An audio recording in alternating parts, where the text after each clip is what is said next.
entre changement climatique et santé sont désormais évidents et démontrés. Ils sont aussi profonds et complexes. Pour illustrer les vagues de chaleur, par exemple, qui sévissent un peu partout dans le monde à des moments différents de l'année, entraînent plus d'impact sur les maladies cardiovasculaires, par exemple, parce que la hausse des températures fait que les gens ne sont pas prêts. Et on le voit dans les hôpitaux aujourd'hui, quel que soit le pays, pendant les vagues de chaleur, un afflux de patients. La qualité de l'air aussi est un sujet. Alors la qualité de l'air est exacerbée par les hausses de température. À l'origine, c'est la pollution de l'air, mais là entraîne beaucoup d'effets sur les maladies respiratoires et malheureusement beaucoup trop de décès. C'est plusieurs millions de personnes qui décèdent chaque année de maladies respiratoires du fait de la pollution de l'air et donc des hausses de température, et puis de plus en plus d'asthmatiques également qui apparaissent dans le monde. Les maladies infectieuses également, qui sont un vrai sujet très connu depuis très longtemps, et très simplement Zika, la dengue, qui non seulement démarraient dans les pays les plus chauds et qui montent désormais dans l'hémisphère nord. Donc, on voit aussi un changement des géographies, à la fois au niveau local, mais aussi une expansion dans des pays où ces maladies n'étaient pas présentes. Et puis, je dirais, il y a aussi des effets indirects. Par exemple, les sécheresses, du fait de la hausse des températures, entraînent des difficultés sur l'agriculture, le manque d'alimentation et donc malnutrition qui génère effectivement d'autres types de pathologies. Et puis, la santé mentale, qui est quand même un vrai sujet. On parle souvent des déplacés climatiques qui doivent changer, et ça c'est très, très stressant. Les gens qui subissent des inondations, voilà. Donc la santé mentale est un sujet qui est moins visible physiquement, mais qui est quelque chose d'extrêmement profond et de plus en plus présent, et ça, il ne faut vraiment pas le négliger.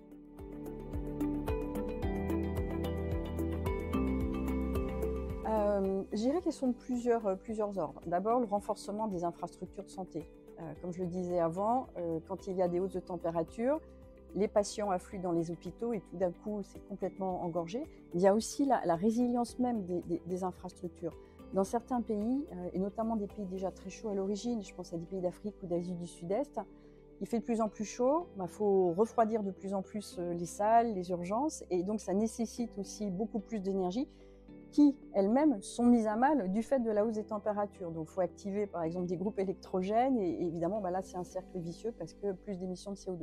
Et que la planification est absolument essentielle pour anticiper tous ces événements qui sont en train d'arriver, et que le personnel de santé soit formé à accueillir, les personnels de maintenance aussi soient prêts à se mettre en mouvement lors des grosses vagues.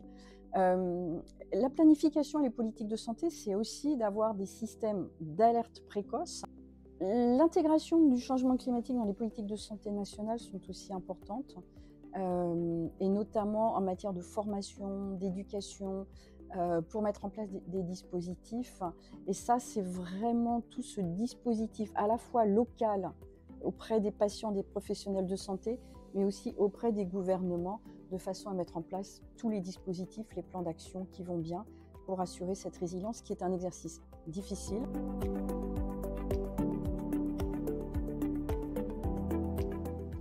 Je vois 3 points essentiels. Le premier, c'est de la coordination. Les acteurs de santé sont nombreux, à la fois au niveau international, mais aussi dans chaque pays, au niveau territorial. Une bonne coordination entre l'ensemble des acteurs est absolument essentielle. Au niveau international, il y a beaucoup d'initiatives qui ont émergé ces dernières années, et de plus en plus. L'OMS a mis en place une structure dédiée.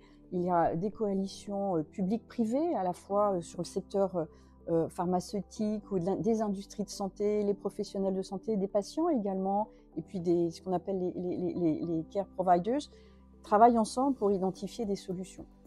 Les solutions, on les connaît, on sait à peu près ce qu'il faut faire. Après, il faut les délocaliser et les adapter au territoire, et ça, c'est absolument essentiel. Et là, souvent, c'est un frein. Le frein, c'est le manque de financement. Les plans d'action sont identifiés, les politiques publiques, on voit à peu près ce qu'il faut faire, mais le manque de financement fait que les actions ne sont pas mises en place. L'intervention aussi, la formation, sensibilisation, j'en ai parlé tout à l'heure, c'est des mécanismes qui sont assez rapides à mettre en place, pour autant qui sont absolument essentiels, de façon à attirer l'attention et à créer, je dirais, ce moment ou cet élan collectif, de façon à pouvoir bouger ensemble et identifier les leviers activables les plus rapidement et qui vont être les plus apporter plus de résultats, mais aussi des leviers qui vont être plus long terme, et là c'est là où la planification est importante. Et puis je dirais le troisième point, c'est aussi l'acquisition de données. Aujourd'hui, on sait, je l'ai mentionné tout à l'heure, les corrélations entre climat et santé, la nécessité d'alerte précoce, mais des données terrain sont absolument importantes parce qu'elles vont pouvoir permettre de faire des prévisions et puis d'aménager les territoires. Les villes, par exemple, jouent un rôle extrêmement important. Et là, l'absence de données, c'est un vrai point de blocage parce que dans les plans d'urbanisation, si on a toutes ces données, cela permet d'aménager le territoire de façon à tenir compte des hausses de température, d'accueillir les patients et, voilà, et d'améliorer la santé des patients. Donc, gérer ces 3 points de blocage, c'est les coalitions et le mouvement, le collectif qui doit s'activer et se mettre en place, les financements et les données disponibles pour anticiper.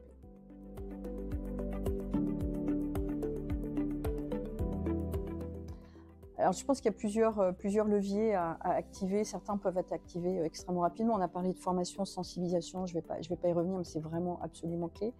Des bâtiments plus vertueux aussi, on a parlé des infrastructures plus vertes. La manière de délivrer les soins aussi, qui doit être transformée. Par exemple, la télémédecine joue un rôle important. Des études ont montré que pour des personnes asthmatiques, par exemple, qui ne veulent pas trop se déplacer, de peur d'avoir des soucis, restent à la maison et font certaines consultations, pas toutes, mais certaines consultations à domicile, ce qui a permis, sur une cohorte assez significative de patients, de réduire de 74% les émissions de CO2 par rapport à des consultations classiques. Alors vous allez me dire, oui, mais le digital a un impact sur l'environnement. Ben, on a quand même regardé cet impact et finalement, le bénéfice pour l'environnement est positif, mais aussi et surtout, le bénéfice et le confort pour le patient est très positif. L'aménagement des territoires, on en a un petit peu parlé, notamment l'aménagement des villes, c'est vraiment important. Et des organisations comme C40, par exemple, avec les 40 plus grandes villes au monde, sont en train de bouger sur le sujet pour regarder comment aménager les territoires, comment aménager leurs villes, en mettant plus de centres de santé délocalisés pour éviter l'afflux des patients, puisque ça a aussi un impact, et puis mettre des zones, ce qu'on appelle des zones vertes, etc. Et puis, je dirais, le dernier levier, c'est quand même la prévention. La prévention pour éviter les patients, ça c'est quand même essentiel. Et la prévention, elle peut se faire par de la formation, de l'information, mais aussi par de la vaccination, qui est aussi quelque chose qui doit être développé et qui doit être répandu, parce que grâce à la vaccination, on peut éviter évidemment les maladies, les patients et donc les effets que l'on connaît désormais entre le lien entre climat et santé et l'accroissement et l'exacerbation des maladies et le nombre de patients croissant et de décès également. Voilà, donc patient, environnement, tout est compatible, il faut juste y aller et pas juste le dire, y aller.